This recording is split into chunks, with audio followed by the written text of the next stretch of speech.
அம்பானி திருமணத்தில் ரஜினிகாந்த் மனைவியுடன் குத்தாட்டம். நடிகர் ரஜினிகாந்த் தமிழ்நாட்டில் அதிக ரசிகர்களை பெற்றிருப்பவர், அதிக வசூலை பெறுபவர். தமிழ்நாட்டில் எத்தனையோ திருமணங்களுக்கு ரஜினிகாந்த் வந்திருக்கிறார் மனைவியுடன். ஆனால் ஒருபோதும் அவர் குத்தாட்டம் போட்டதே இல்லை. முதல் முறையாக அம்பானி இல்ல திருமண விழாவில் ரஜினிகாந்த் தன்னுடைய மனைவியுடன் குத்தாட்டம் போட்டார். ஆனந்துடைய இளைய மகன் ஆனந்த் அம்பானிக்கும் ராதிகா மெர்ச்சன்ட்டுக்கும் திருமணம் நடந்தது. ஜனவரி மாதமே நிச்சயார்த்தம் நடந்தது. அதுவும் பயங்கர கோலாகலமாக நடந்தது. இப்போ மும்பையே அதிர்வலைகளை கொண்டு இப்போது இந்த திருமணம் நடந்து கொண்டிருக்கிறது.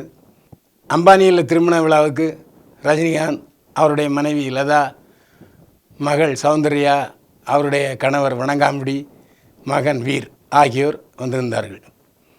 லதாவு சௌந்தர்யா பாரம்பரிய உடையில் வந்திருந்தார்கள். ரஜினிகாந்த் பட்டு சட்டை வேட்டியில் வந்திருந்தார். அவருடைய மருமகன் வணங்காமுடியும் பட்டு சட்டை வேட்டையில் வந்திருந்தார். இதில் முக்கியமான விஷயம் என்னென்னா, திருமண விழாவுக்கு வந்திருந்த அத்தனை பேருக்கும் காஸ்டியூம்ஸ் அம்பானியை தேர்ந்தெடுத்து கொடுத்திருந்தார். இந்த விழாவிலே இயக்குனர் அட்லி கலந்து கொண்டார் அவருடைய மனைவியுடன். முதல் முறையாக அட்லி மேடையில் ஏறி மணமக்களுடன் தன்னுடைய மனைவி பிரியாவுடன் நடனம் ஆடினார். அந்த நடனம் வீடியோவில் வலைதளங்களில் வைரஸாக வந்து கொண்டிருக்கிறது. தமிழ்நாட்டிலிருந்து சூர்யா, ஜோதிகா மட்டும் அந்த விழாவிலே கலந்து கொண்டார்கள். மற்றபடி ஷாருக் கான், இந்தி நடிகர்கள், அமிதாப் பச்சன், அவருடைய மனைவி ஜெயா பச்சன் எம்பி ஆகியோர் வந்திருந்தார்கள். இதில் அனைத்து நடிகர்களையும் கிரிக்கெட் வீரர்களையும் பார்த்து மணமக்கள் கும்பிட்டார்கள். ஆனால் அமிதாப் பச்சன், ஜெயா பச்சன் கால்களில் இருந்து மணமக்கள் ஆசீர்வாதம் வாங்கினார்கள். அத்தனை பேருக்கும் கிரிக்கெட் வீரர்கள், நடிகைகள் எல்லோருக்குமே அம்பானியே காஸ்டியூம்ஸ் கொடுத்துருந்தார்கள்.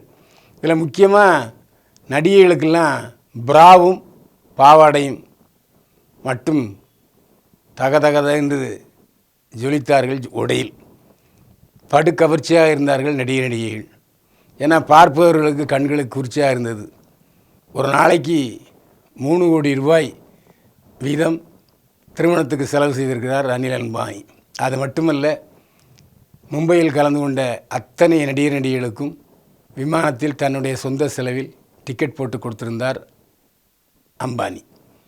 அது மட்டுமல்ல, ஷாருக் கான் உள்ளிட்ட பல இந்திய நடிகர்கள் வெளிநாட்டிலே படப்பிடிப்பில் இருந்தாலும் அங்கிருந்து வந்து திருமண விழாவிலே கலந்து கொண்டார்கள் என்பதுதான் குறிப்பிடத்தக்கது. மும்பையில் உள்ள அத்தனை ஹோட்டல்களுக்கும் அதிகபட்ச வாடகை 25,000 ரூபா ஒரு நாளைக்கு. ஆனால் அம்பானியுடைய திருமணத்தின் காரணமாக 1 லட்சம் ரூபாய் வரைக்கும் ஒரு ரூமுக்கு வாடகை கொடுத்து முன்கூட்டியே ரிசர்வ் செய்திருந்தார். 3 நாட்கள் உலக தலைவர்கள் எல்லோருமே அங்கு கலந்து கொண்டார்கள். உலகத்திலேயே இவ்வளவு செலவு செய்து திருமணத்தை நடத்தி கொண்டிருப்பவர் அம்பானி. அவருடைய குடும்பத்தில் கடைசி திருமணம் என்பதால் பணத்தை வாரி இறைத்து கொண்டிருக்கிறார் அம்பானி.